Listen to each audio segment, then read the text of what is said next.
우리의 창조의 아버지 찬양 듣겠습니다.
빛을 발하라. 이는 내 빛이 이르렀고 여호와의 영광이 내게 임하였음이니라.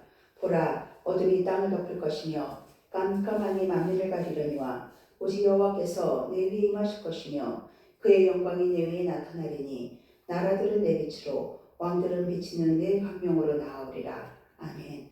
할렐루야. 만물이 변화하는 시간 속에서 하나님의 주권적인 이끄심과 역사하심을 고백합니다. 그 안에 저희를 선택하셔서 오늘도 주의 이름을 찬양하며 경배할 수 있도록 불러주신 은혜에 감사와 영광을 올려드립니다. 이 시간 하나님 아버지께 구별되어 올려드릴 수 있도록 저희의 중심을 정결케 하옵소서, 성결케 하옵소서. 예배의 모든 것을 주께서 주관하여 주시길 바라며 우리 구주 예수 그리스도 이름으로 기원나옵나이다. 아멘. 다 함께 찬송 14장입니다.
지난 한 주간 삶을 돌아보며 하나님께 지은 모든 죄에 대해 참회 기도 하시겠습니다.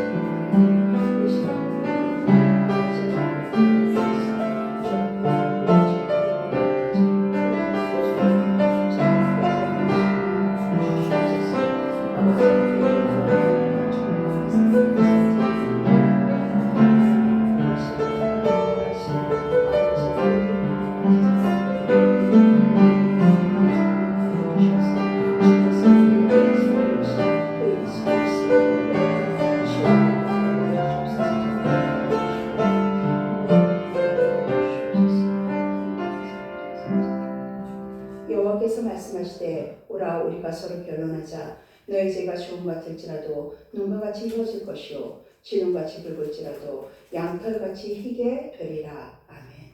사도신경함으로써 우리의 신앙을 하나님 아버지께 고백하시겠습니다. 나는 전능하신 아버지 하나님 천지의 창조주를 믿습니다. 나는 그의 유일하신 아들 우리 주 예수 그리스도를 믿습니다. 그는 성령으로 잉태되어 동정녀 마리아에게서 나시고 본디오 빌라도에게 고난을 받아 십자가에 못 박혀 죽으시고 장사되지 사흘 만에 죽은 자 가운데서 다시 살아나셨으며 하늘에 오르시어 전능하신 아버지 하나님 우편에 앉아 계시다가 거기로부터 살아있는 자와 죽은 자를 심판하러 오십니다. 나는 성령을 믿으며 거룩한 공교회와 성도의 교제와 죄를 용서받는 것과 몸의 부활과 영생을 믿습니다. 아멘. 모두 자리에 앉으셔서 성식교도 17번 대답하시겠습니다. 교도문은 17번입니다.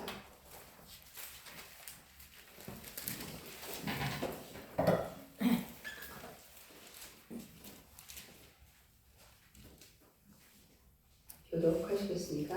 너희 권능 있는 자들아 영광과 능력을 여호와께 돌리고 돌릴지어다. 여호와께서 그의 이름에 합당한 영광을 돌리며 거룩한 옷을 입고 여호와께 예배할지어다. 여호와의 소리가 무리에 있도다. 영광의 하나님이 우레소리를 내시니 여호와는 많은 무리에 계시도다.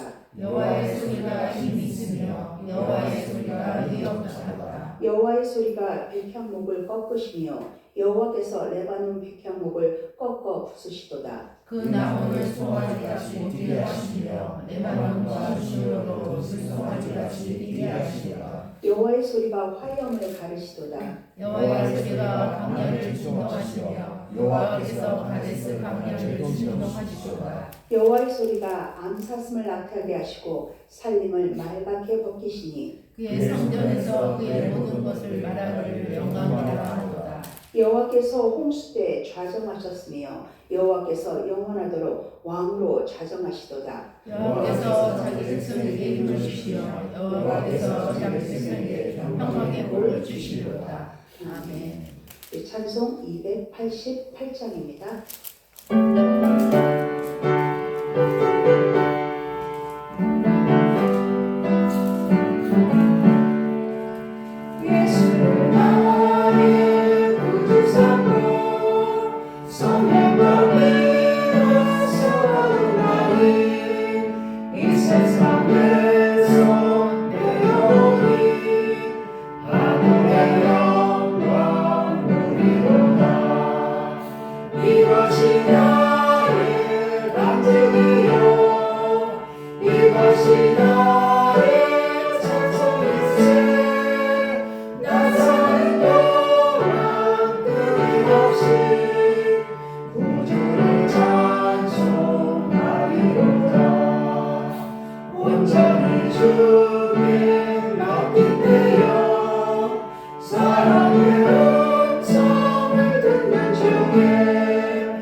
존귀하신 하나님 아버지, 5월 둘째 주 주일을 인도하여 주셔서 주님의 거룩한 성전에 나와 예배드리게 하시오니 감사와 영광을 올려드립니다. 이 시간 제 마음과 발걸음을 주님께로 향하게 하시고 신령과 진정으로 예배드리게 하시오니 감사드립니다. 주님이 만드신 아름다운 세상으로 인하여 더욱 주님을 찬양할 수 있는 귀한 예배 시간이 되게 하시고 산과 들에는 꽃과 푸르름이 더해가는 자연과 같이 저희 심령도 주님의 사랑으로 풍성하게 채워주옵소서.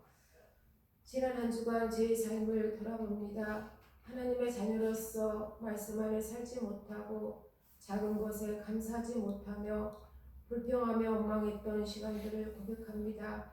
주님 긍휼히 여기시고 주님의 부혈로 정결하게 씻어 주옵소서. 주님, 5월은 가정의 달입니다. 가정이 화목하며 사랑이 넘치는 복된 가정 되게 하옵시며 온 가족이 하나님을 섬기는 믿음의 가정이 되게 하옵소서.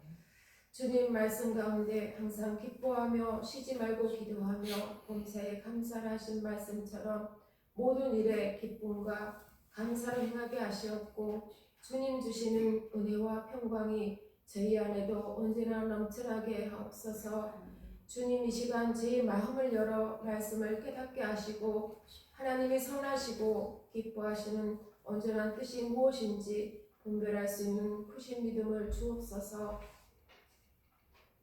하나님 아버지, 특별히 나라와 민족을 위해 기도합니다. 6월 3일 지방선거가 있습니다. 꼭 필요한 지도자가 세워지게 하셔서 대한민국이 바로 서게 하시오며 올바른 정치를 하여서 나라와 백성이 잘 살아가게 하옵소서. 하나님 아버지, 이곳에 성목교회를 세워주셨사오니 든든하게 서가게 하시오며 주님의 사랑을 실천하는 귀한 공동체가 되게 하옵소서. 주님, 최현수 목사님, 최명수 목사님 어려운 교회를 사역하시며 힘드실 텐데 능력 주시고 힘 주셔서 건강한 삶으로 인도하옵소서. 이 시간 말씀을 증거하실 최명수 목사님 강건케 붙잡아 주셔서 준비하신 말씀 잘 증거하게 하시옵고 이 시간 은혜 충만한 귀한 예배 시간이 되게 하옵소서. 예수 그리스도의 이름으로 기도드립니다. 아멘.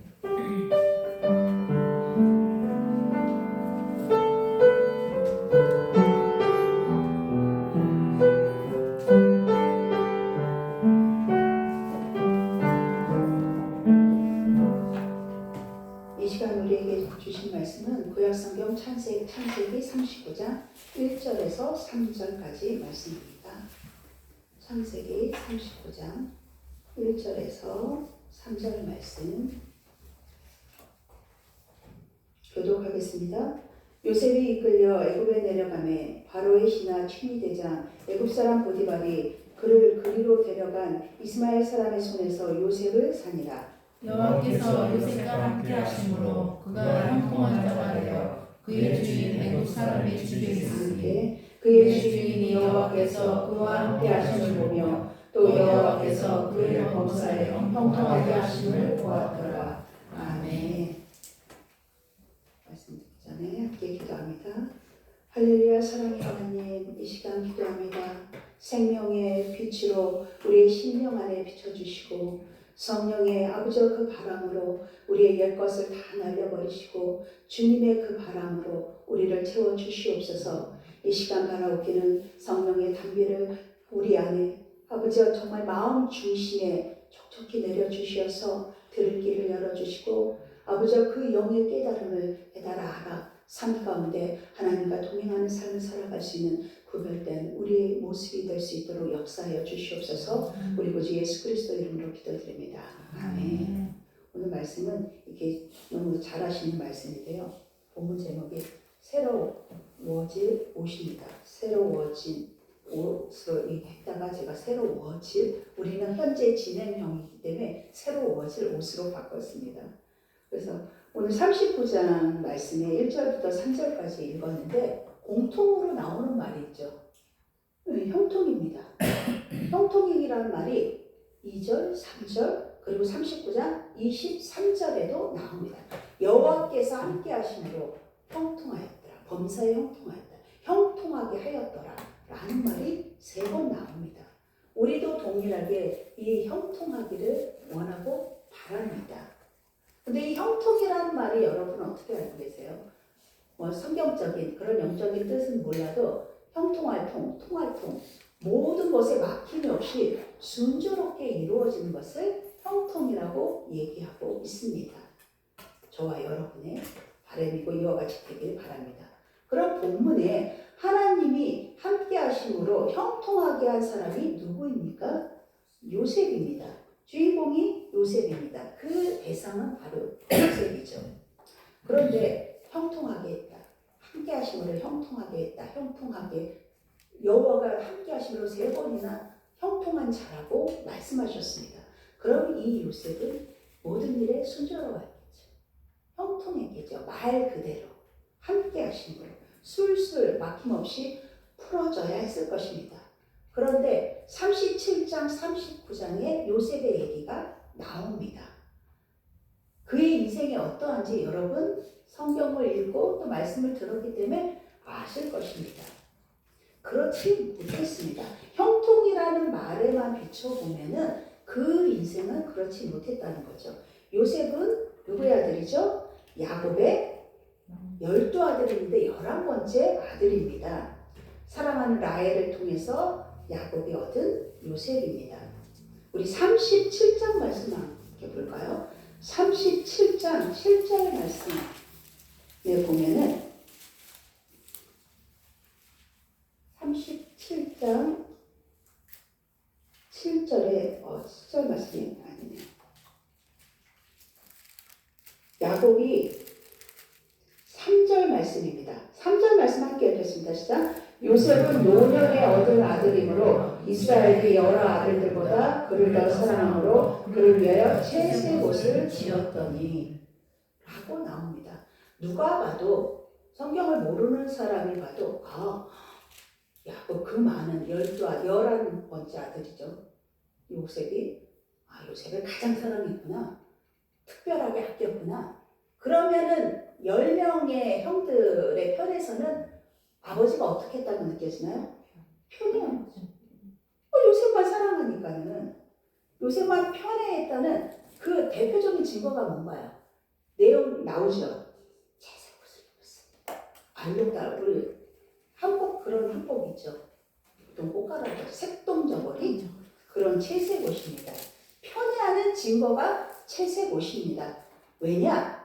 이 당시에 일반적인 남성들이 입는 옷은 덥기 때문에 우통을 입지 않습니다. 그 셀티라고 해요. 이렇게 허리에 치마처럼 두르는 여러분 보셨을 것입니다. 이게 어디에 입는 옷이죠? 농사 짓고 몰축하고 이런 노동하기에 적합한 옷을 보통 사람들은 입어요. 그 10명의 형들도 그런 옷을 입었는데 요셉만 채색 옷을 입었죠. 이 채색 옷은 곧 이꼬로 노동하지 않는 자가 입는 옷이에요. 그러니까 학문하는 자, 권위 있는 자, 후계자이기도 해요. 그러니 형들의 보기에 그 옷 입은 그것으로도 그가 무슨 말을 했을지라도 그 옷 입은 그 자체로도 눈에 가신 거예요. 시기 질투 말할 수 없겠죠. 그런데 가만히 있어도 그 채색 옷을 입은 것만 해도 속에 보글보글 끓고 시기 질투가 일어나는데 요셉이 무슨 얘기를 합니까? 꿈 얘기를 합니다. 꿈 얘기를 하면 형들 앞에 10명의 형들 앞에 형님의 10단이죠. 10개를 세우는 10명의 형이 내 복식단에 저라는 꿈을 꿨습니다. 제 생각엔 채색 옷 입고 아주 천연덕스럽게 얘기했을 것입니다. 그 이유는 나중에 나오죠.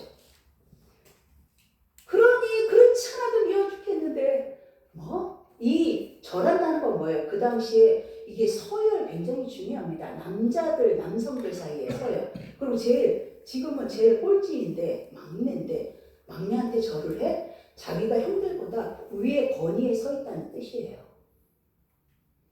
제가 그 형 입장이라도 정말 꼴사났을 거예요.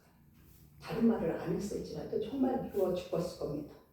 그런데 여러분, 이 꿈 얘기는 한 번에 끝나지 않습니다.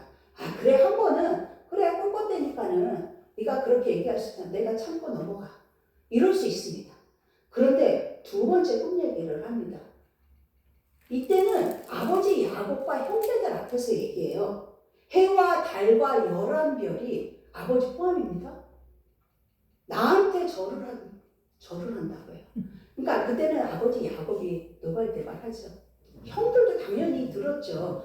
아니 심지어는 형들마저 꿀리는 게 아니라 아버지까지 네 앞에 무릎 꿇게 하는구나, 절하게 하는구나. 그러니 더 이게 그들의 분노에 시기 줄 때 이게 기름에 불을 붙이고 확 피어나는 것처럼 그런 지경이 되어버렸습니다. 그래서 어떻게 두 번의 혼내기를 듣자. 급기야는 이게 차례로 성경을 읽어보셨으면 죽이기로 음모를 꾸밉니다. 무서운 거죠. 그러니까 사람의 속성이라는 것, 자기 형제마저도 이렇게 한다는 거예요. 우리 37장 23절 말씀 읽어보겠습니다. 37장 23절 말씀 시작. 요셉이 형들에게 이르매 그의 형들이 요셉의 옷 곧 그가 입은 채색 옷을 벗겼다는 건 뭐예요? 인정하지 않는 거예요. 꼴보기 싫었거든요. 채색 옷은 그 누구를 상징해요? 요셉을 상징하거든요. 그것을 찢어버리고 그를 부동에 던집니다. 이것이 무엇을 뜻하느냐? 그 요셉을 그 채색 옷을 찢은 것처럼 찢어 죽여버리고 싶었던 겁니다. 죽이기 위해 부동에 넣었어요. 죽일 음모를 꾸몄어요, 실제로. 그런데 첫째 아들 르우벤이 죽이지는 말자 해서 팔아버리죠. 미디안 상이 이스마엘 사람들이라고도 나옵니다. 거기에 팔아버립니다. 르우벤이 그를 죽이지는 말자. 그리고 아버지 야곱에게 뭘 가져가죠? 찢겨진 채색 옷을 갖다 줍니다. 채색 옷은 누구를 상징한다 그랬죠? 요셉이에요. 그 아버지가 채색 옷을 받자 분명히 찢겼으니 짐승에게 찢겨 주겠다고 생각한 거예요. 그래서 야곱은 마치 요셉의 죽은 찢겨진 그 몸을 끌어안듯이 안고 그 채색 옷을 끌어안고 통곡을 하는 겁니다. 형들은 그를 죽이지 않았어요. 그러나 그 마음에 이미 그들은 살인을 저지른 것입니다. 채색 옷으로 이렇게 멋지게 꾸몄던 요셉은 그 귀한 옷이 찢어졌죠. 발가벗겨졌죠. 그리고 애굽으로 팔려가서 어디로 가죠? 보디발의 집에 종으로 팔립니다. 그러나 이 종의 옷을 다 벗겨지고 종의 옷을 입은 요셉에게 역전의 기회가 찾아옵니다. 우리 39장 말씀, 39장 3절 말씀을 함께 읽겠습니다. 시작. 그의 주인이 여호와께서 그와 함께 하심을 보며 또 여호와께서 그의 범사를 형통하게 하심을 보았더라. 아멘. 이 말은 누가 한 거죠? 보디발이 한 것입니다. 하나님이 그가 섬긴 하나님이 그와 함께 하심으로 팔려가서 지금 종으로 있는데 요셉에게 하나님이 함께 하신 걸 보디발이 봤다는 거예요. 그러면은 요셉은 자신이 어떤 처지에 있을지라도 작은 일에 충성하고 신실하게 살았다는 거예요. 그래서 요셉을 통해서 하나님을 본 것입니다. 그래서 무엇을 맡겨요? 가정 총무의 일을 맡깁니다. 가정 총무의 옷을 입었죠. 더 이상 노예의 신분은 아닙니다. 그러나 여러분 아시다시피 시련은 금방 찾아옵니다. 누구로 인해요? 보디발의 아내로 인해 억울하게 누명을 쓰고 감옥에 가게 되죠. 하나님 앞에 요셉이 한 말이 하나님 앞에 죄를 짓지 않기 위해 가정 총무의 옷마저 벗겨집니다. 우리 12절 말씀, 39장 12절 말씀 읽어보겠습니다. 시작. 그 여인이 그의 옷을 잡고 이르되 나와 동침하자. 그러나 요셉이 자기의 옷을 그 여인의 손에 버려두고 밖으로 나가네. 아멘. 요셉이 자기의 옷을 여인의 손에 버린 것입니다. 그리고 밖으로 나갔다고 했습니다. 요셉이 선택한 겁니다. 그런데 당시를 생각하면 보디발은 바로의 친위대장이에요. 막강한 권력을 가진 사람이에요. 남편이 그 권력이 있으면 아내도 그 권력이 있습니다. 그 집안에선 보디발이 1인자요. 아내는 2인자입니다. 그러면 버려두고 그거를 거부하고 뛰쳐나갔다는 건 그 권위에 불복종한 겁니다. 거부한 겁니다. 명령을 거절한 거예요. 신분 질서를 뒤엎은 겁니다. 종이었던, 고장이라면서 아내가 당신이 데리고 온 저 종이라고 했거든요. 가정 총무회를 맡겼을지라도 그 여인은 총으로 보고 있습니다. 신분 질서를 거역한 거예요. 신분 질서를 거역한 것은 곧 뭐예요? 죽음이죠. 죽음을 각오한 요셉의 신앙적 결단입니다. 그것을 버려두고 뛰쳐나왔다는 것을. 여러분, 요셉의 벗겨진 옷은 결국 뭐가 되나요? 눈에 보이는 현실에선 그의 범죄의 증거물입니다. 벗겨졌잖아요. 입고 있는 것도 아니고. 누가 봐도 이거는 그런 범죄를 저지를 현장이에요. 그래서 보디발의 아내를 가늠한 자가 되어버렸습니다. 요셉은. 누명이었죠. 그러나 그는 감옥에 갇힙니다. 아마 수많은 변명을 했을지라도 그는 갇히고 말 겁니다. 왜 제2인자의 권력을 가진 사람이 하는 얘기였기 때문에. 그는 죄수의 옷을 입습니다. 한 사람의 인생이 37장, 38장, 39장이 등장하지만 참 파란만장합니다. 그런데도 그가 형통한 자라고 불릴 수 있을까요? 2절, 3절 형통의 말씀은 그래도 그때 나와 누가 가정 총무를 세우시기 위한 하나님의 말씀이었다면 23절의 형통은 어디서 하신 말씀이냐? 감옥 안에 있는 그에게 하신 말씀입니다. 도저히 인간적으로는 세상적인 그 사고방식으로는 헤아릴 수 없는 그런 말씀입니다.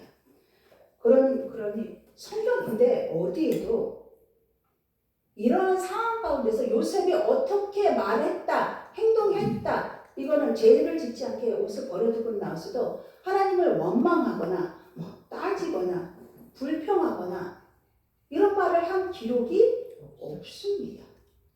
39장 하반절에도 내가 어찌 이 큰 악을 행하여 하나님께 죄를 지으리까. 그는 억울하게 감옥에 갇힐지라도 하나님 앞에 결코 불의한 죄를 지을 수 없었던 것입니다. 작던 크던 하나님과 함께 했기 때문입니다. 그러므로 감옥은 결국 뭐예요? 그의 처벌이 아니에요. 억울하게 누명을 썼기 때문에 처벌이 아닌 그의 형통이 시작된 것입니다. 그는 하나님 앞에서 산 존재였습니다. 그리고 요셉은 하나님을 알았습니다. 여러분, 이것이 그가 형통한 자의 까닭입니다. 채색 옷을 입고 요셉의 형들에게 그들의 시선에서는 잘난 척하는 것으로 봤습니다. 그러나 잘난 척하려고 꿈 얘기를 하는 것이 아닙니다. 그것은 바로 하나님이 주신 꿈이었습니다.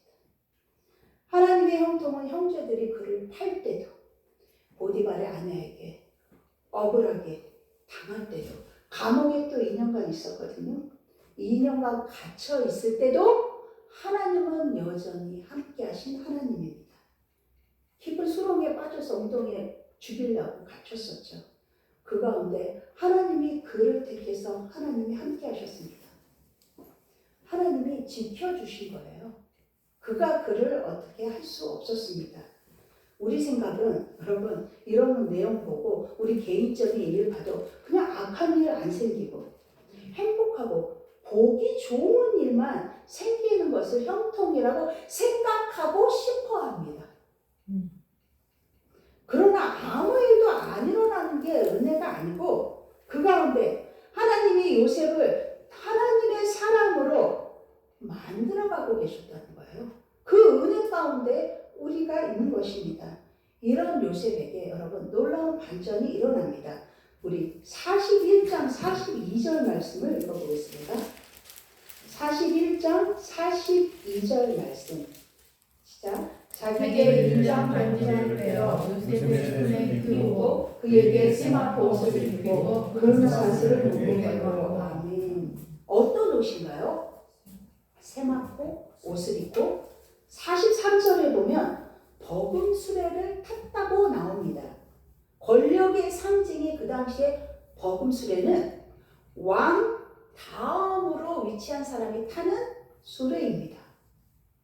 하나님이 요셉에게 세마포를 입히셨습니다. 이는 보면 술 맡은 관원장이 감옥에 있을 때 그의 술 맡은 관원장, 떡 맡은 관원장의 꿈을 해석해 줬잖아요. 그래서 술 맡은 관원장을 복원했습니다. 떡 맡은 관원장은 죽고, 그래서 술 맡은 관원장의 꿈을 해석해 주고 감옥에서 나가거든 나를 기억해 주십시오 했는데 몇 년이 걸렸나요? 2년 만에 요셉을 떠올린 겁니다. 요셉이 세마포가 이 버금수레를 탄 배경이 뭐냐면 바로 왕의 꿈을 해석했기 때문이에요.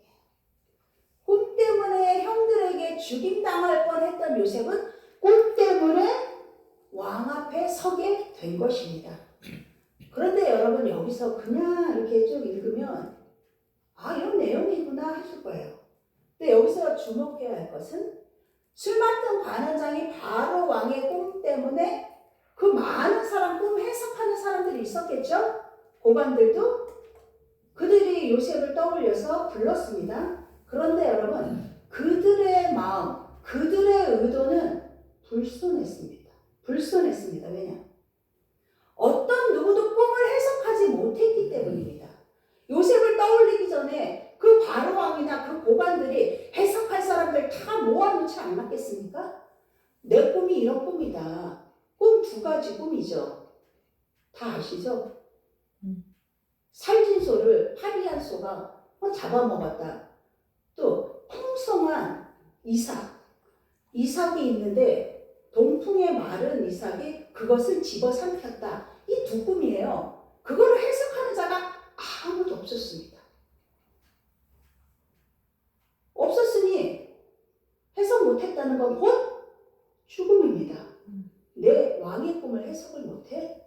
몇 명이 죽을지는 모르지만 그런 완전 살벌한 분위기에서 이 술 맡은 관원장이 바로의 진호를 요셉에게 떠넘긴 겁니다.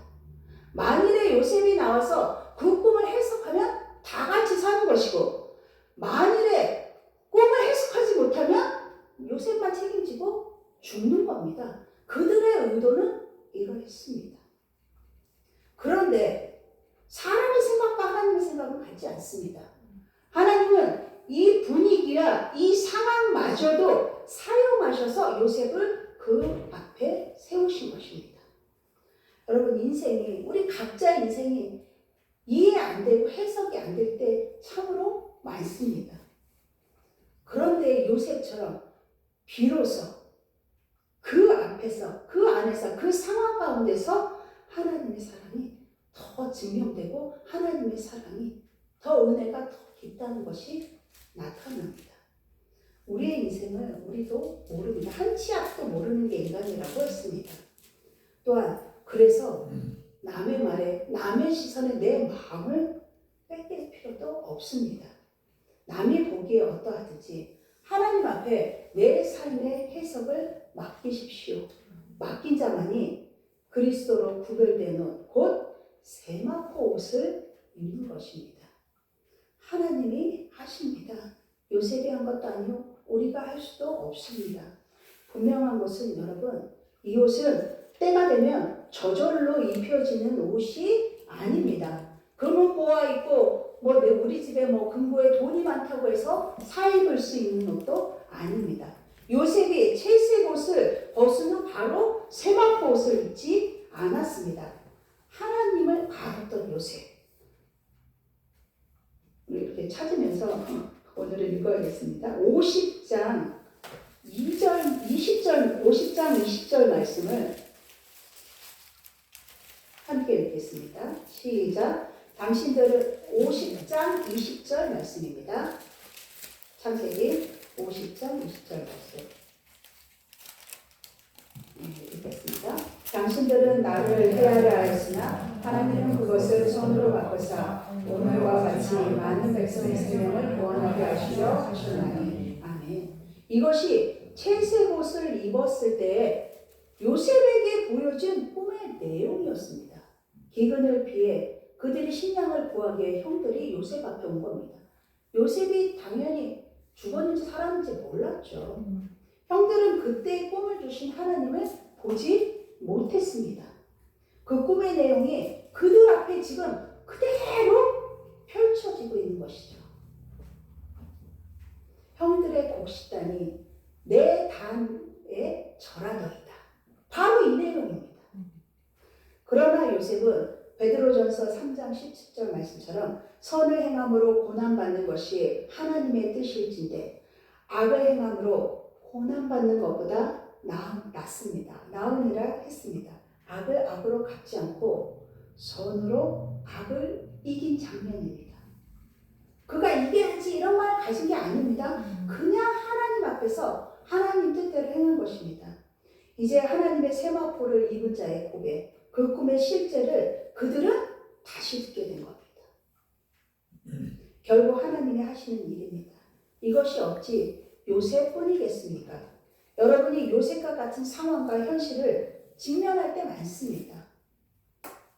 그때만 하나님이 함께 하는 게 아니라 그때도 여전히 하나님은 함께 하십니다. 내 필요에 의해서 그래서 하나님을 찾는 게 아니에요. 물론 내가 공부하고 죽을 것 같고 힘들어하면 하나님 찾습니다. 그런데 하나님은 늘 나와 함께 하시거든요. 그런데 우리는 내 필요에 의해서만 하나님을 찾는다는 것입니다.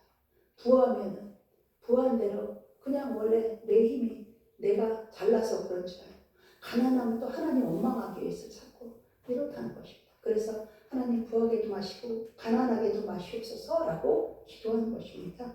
우리를 택하신 하나님의 분명한 목적, 주님이 우리로 믿어지게 한 사실, 여러분은 그것이 무엇이라고 생각하십니까? 주는 그리스도시요 살아계신 하나님의 아들이십니다. 그 주님이, 그 하나님이 우리와 함께 하십니다. 이 고백의 옷, 그리스도로 옷 입으셔야 합니다. 그동안 내가 입고 싶은 옷을 입었다면, 남에게 보이고 싶은 옷을 입으셨다면 과감히 벗어 버리셔도 됩니다.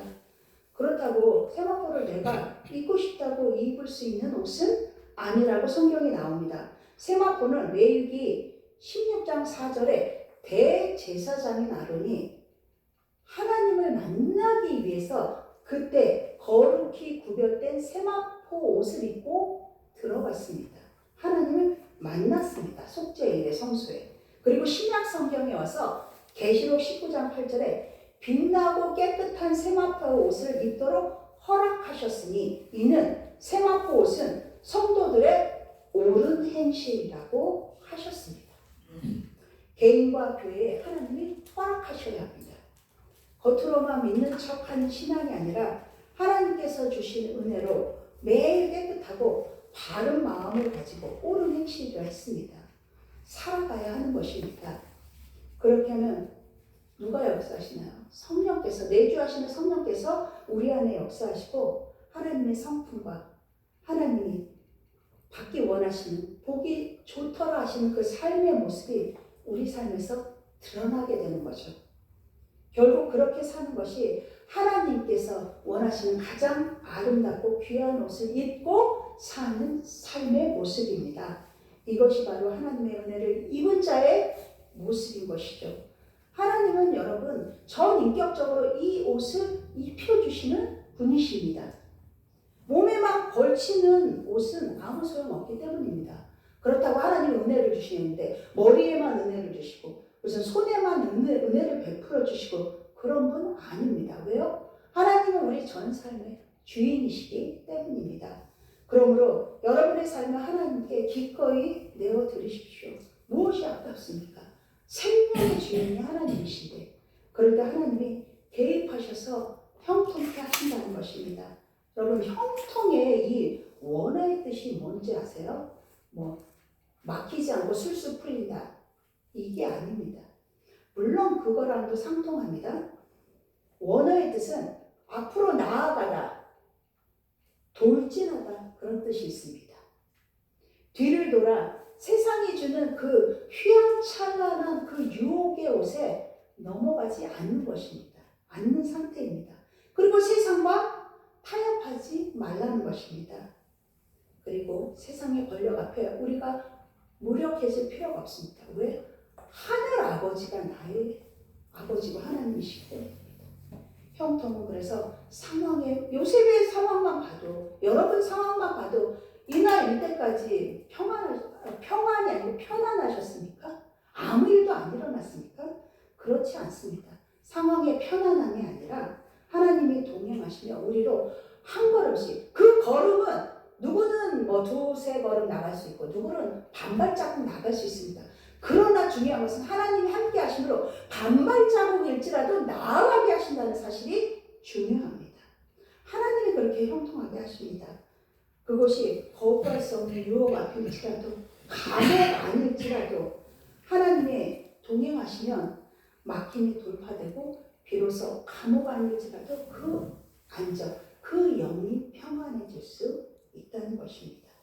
그래서 형통은 이 인간의 능력이나 환경에 의해서 좌우되는 것이 아니라 하나님께서 주도하시고 하나님께서 이렇게 앞으로 밀어주시는 앞으로 나아가게 하시는 그 은혜의 결과입니다.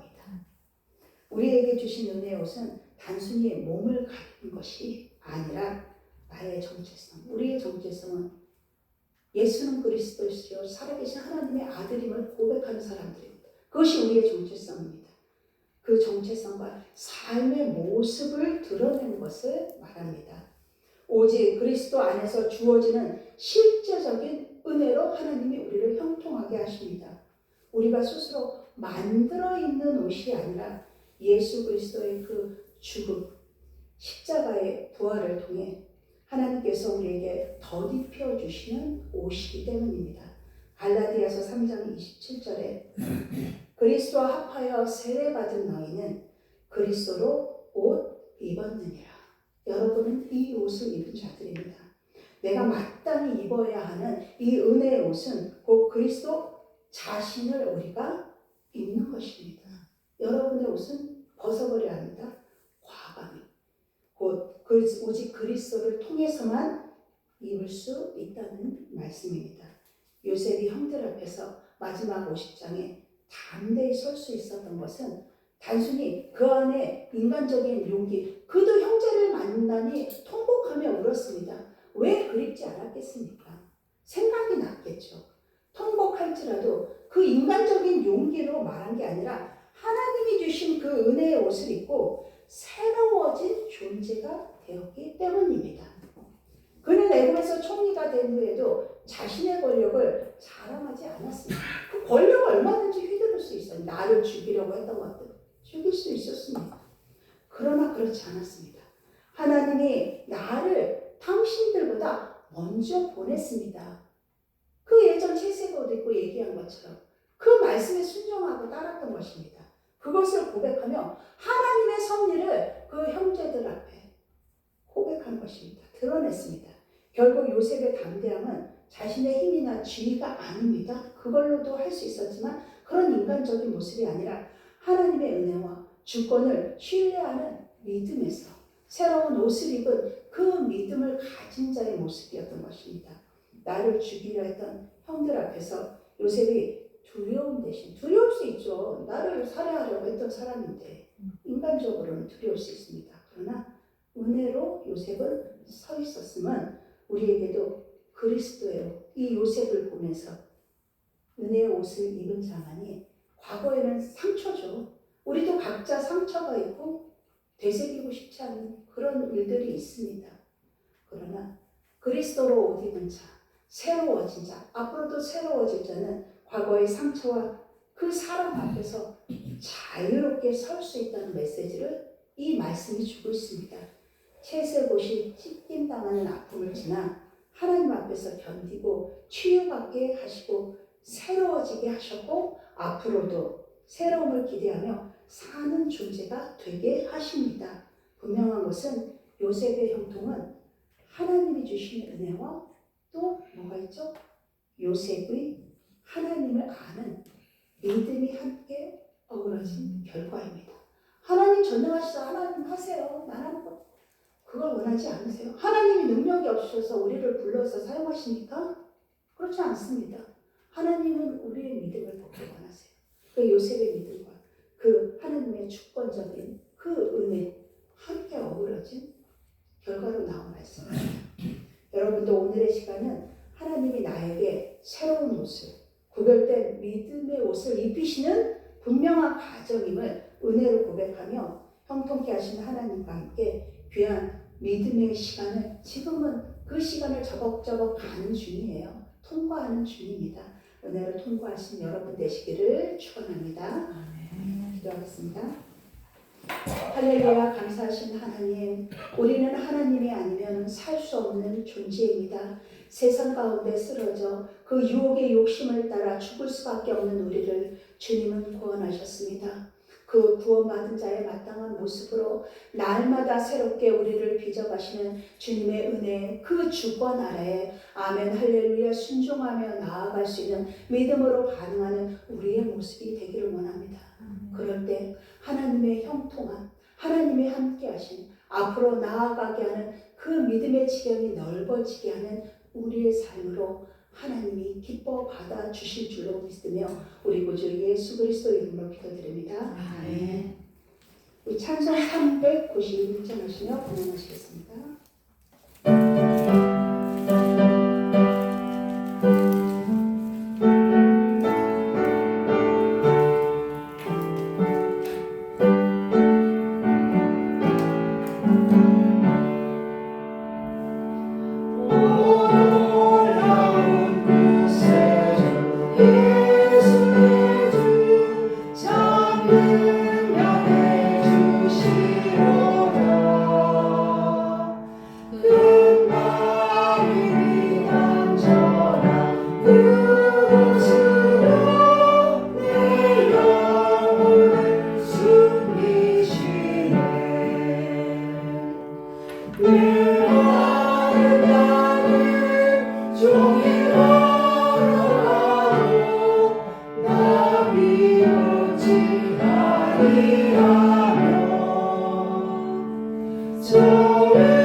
할렐루야. 사랑의 하나님 감사합니다. 말씀의 꼴로 우리를 먹이시고 입히시고 세상 가운데 나가 하나님의 자녀다운 삶을 아버지와 담대함으로 아버지 우리로 그런 존재로 하나님이 삼아 주셨습니다. 그 은혜 감사함에 아버지 우리의 마음을 담아 이 시간도 주님께 예물을 올려드립니다.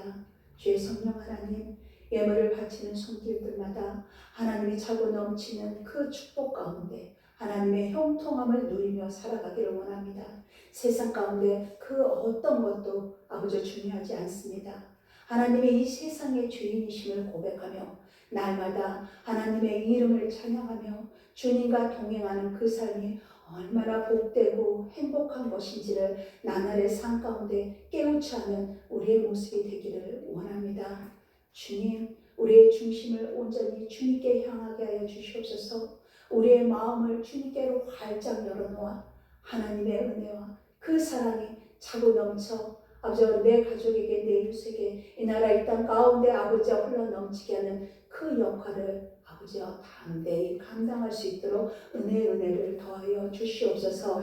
이 자리에 함께하지 못한 그 성도들 가운데도 동일한 은혜로 함께하여 주시고 우리 육신에 매이지 않게 하여 주시옵시고 우리의 삶에 매인 모든 것들이 오직 진리의 말씀인 하나님의 말씀으로 살아 역사하시는 주의 영으로 모든 것이 풀어 헤쳐져 자유함으로 평안함으로 아버지여 다닐 수 있는 그 마음을 주님 허락하여 주시옵소서. 그 모든 것들에 능하게 하실 우리 구주 예수 그리스도 이름으로 기도드립니다. 아멘. 광고 말씀 드리겠습니다. 날마다 제가 저나 여러분들이 말씀으로 묻잖아요. 복음을 전할 때도 능력이 생기거든요. 그 일을 위해 힘쓰고 애쓰시기 바랍니다. 그리고 성목회를 돕는 손길들로 귀한 손길들입니다. 함께 생각나실 때마다 기도해 주시고 나라 민족을 위하여 또 열방의 그 전쟁의 하루속기들을 기도해 주시고 성경 통독 꼭 하십시오. 꼭 하십시오. 이거는 사람 말을 들으면 안 됩니다. 하나님이 원하십니다. 왜? 나를 알려면 이 말씀을 읽어야죠. 상대를 알려면 우리도 밥 먹고 커피 한잔 하면 친해지잖아요. 하나님의 말씀, 하나님 누구신지 알아요. 그건 뭐예요? 아닌가요? 하나님 누구신지 관심 없다는 거예요. 그냥 예배만 드리면 끝이라는 거예요. 이거는 지독한 말씀으로 들어도 상관없지만 그렇습니다. 우리 자아는 그런 모습으로 흘러가게 돼 있어요. 그래서 억지로라도 정말 말씀 읽어야 됩니다. 말씀 듣고 그때그때마다 기도하시기 바랍니다. 수요 예배 10시 반으로 드립니다. 5월은 가정의 달이며 오늘은 어버이 주일입니다. 우리 두 청년 제외하면은 다 어버이시네요. 또 우리 부모님도 계신 분들 계시고 어버이 주일을 맞아 부모님의 사랑은 하나님의 은혜를 닮았습니다. 하나님의 사랑을 은혜를 알기 위해 부모님이 보냈다고 그렇게 얘기도 하거든요. 그 사랑과 희생에 감사드리며 또 날마다 감사하며 표현하기는 힘들죠. 그러나 표현할 수 있던 그때는 당당하게 또 그 효도도 받으시고 또 효도하시는 그런 시간 되시길 바랍니다. 우리 이 시간 함께 일어나셔서 이런 교회 예배하소서 하시고 축복을 예배 마치겠습니다.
이제는 우리 주 예수 그리스도의 은혜와 하나님의 한량없인 사랑과 성령의 내주 교통하심으로 우리의 삶이 우리의 중심이 오직 영원하신 하나님께로 향하여 그분과 함께 먹고 마시며 그 모든 일 가운데 이뤄가시고 인도하신 하나님의 은혜와 사랑을 경험하며 누리며 나아가기를 원하는 주의 자녀들을 위해와 이 나라 이 땅의 교회들과 아버지여 이 열방 가운데 하나님의 그 신실하신 사랑이 오늘에 퍼지기를 간절히 축원하옵나이다.